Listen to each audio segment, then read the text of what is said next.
Amakuru avugwa mu karere na Afurika tuyere ku ishyaka CNDD-FDD riri ku butegetsi bw'u Burundi gikuba imyanya yose yo mu nteko ishinga amategeko nyuma yo gutsinda amatora yabaye tariki ya 5 Kamena 2025.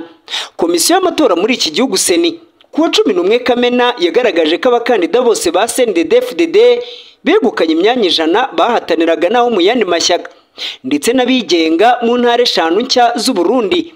Abakandida bahataniraga imyanya 16 mu ntara Buhumuza, 23 muri Bujumbura, 17 muri Burunga, 23 muri Butanyerera na 21 muri Gitega. Muri rusange abatuye abakandida CNDD-FDD ni 5,45 bakangana na 96.51% by'abatoye bose.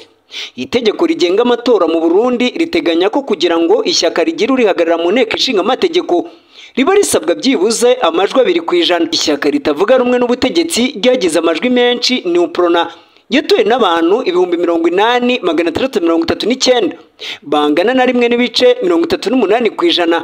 Andi mashyaka atowe n'abari hagati ya 0.58% na 0.01 kukomereje ku bihugu bigize umuryango wa Afurika Amajyepfo SADC kuri uyu wa 4 tariki ya 12 Kamena 2025 watangiye igikorwa cy'ikiciro cya kabiri cyo gucyura ingabo 742 zayo zari muri Repubulika Iharanira Demokarasi ya Kongo zinyuze mu Rwanda. Ni nyuma y'uko hasojwe ikindi cyiciro cyo gucyura intwaro n'ibindi bikoresho bya gisirikare cyatangiye ku itariki ya 29 Mata uyu mwaka. Itangazo rya SADC rivuga ko ingabo zacyuwe zari mu mujyi wa Goma na Sake mu burasirazuba bwa Kongo. Umwanzuro 10 w'inama y'abakuru b'ibihugu bigize uriya muryango yabereye Harare muri Zimbabwe uvuga ko iyo nama yasheshe ubutumwa bwa SAMIDRC inategeka itangira ry'ikiciro cyo gucyura ingabo za SAMIDRC ziri muri Kongo.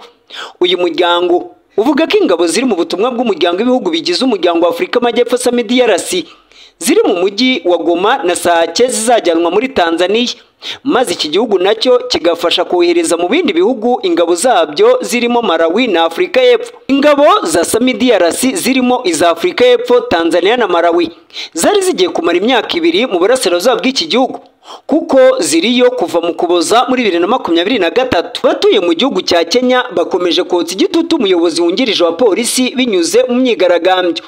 Kuri uyu wa 12 Kamena abanyakenya babyukiye mu myigaragambyo basaba umuyobozi wungirije wa polisi Eliud Lagati kwegura maze agakurikiranwa n'ubutabera kuko bahamya ko afite uruhare rukomeye mu rupfu rw'umusore witwa Albert Ojwang wapfiriye muri Kasho. Aba baturage bagiye ku ngoro y'inteko ishinga amategeko ahari hateganyijwe kugera Minisitiri w'Imari John Mbadi. Byari biteganyijwe ko ahamurikira ingengo y'imari 2025 na 2026 bagaragaza ko mu gihe Lagati ataregura ingengo y'imari itamurikwa. Umuyobozi wa polisi ya Kenya Douglas Kanja yatangaje ko hari abantu batawe muri yombi nyuma y'urupfu rwa Ojwang kandi ko nibigaragara ko Lagati nawe yagize uruhare muri iki cyaha nawe azegura maze agakurikiranwa n'ubutabera. Nyakwigendera Ojwang yatawe muri yombi ku itariki ya 7 Kamena uyu mwaka hashingiwe ku ibwiriza rya Fande Lagati wamushinjaga guharabika polisi yifashishije imbuga nkoranyambaga. Uyu musore wari impirimbanyi y'uburenganzira bw'ikiremwa muntu yabanje gufungirwa muri Kasho iri mu karere ka Homa Bay nyuma ajyanwa i Nairobi ari nawe yapfiriye ku munsi wakurikiyeho. Polisi yavugaga ko Ojwang yiyahuye ariko kuwa 11 Kamena raporo y'abaganga basuzumye umurambo we yagaragaje ko yishwe n'inkoni yakubiswe n'abapolisi. Bavugwa ku mugabane wa Afurika tuyine kuri guverinoma ya Afurika y'Epfo yamaze gutangaza ko ababuriye ubuzima mu mwuzure bibasiye intara ya Eastern Cape kuwa 2 w'iki cyumweru bamaze kugera kuri 49. Iyi nkuru y'incamugongo itangajwe nyuma y'andi makuru yarerutse gutangazwa n'inzego zishinzwe ubutabazi muri iki gihugu ko ari imodoka itwara abanyeshuri ya minibus yatwawe n'umwuzure wibasiye iki gihugu. Abanyeshuri bose baburirwa irengero uretse 3 batabawe bakiri bazima. Icyo gihe ibikorwa by'ubutabazi byakozwe hari habanje kuboneka imirambo y'abantu 7 bishwe n'amazi y'umwuzure wibasiye akarere ka Ortambo.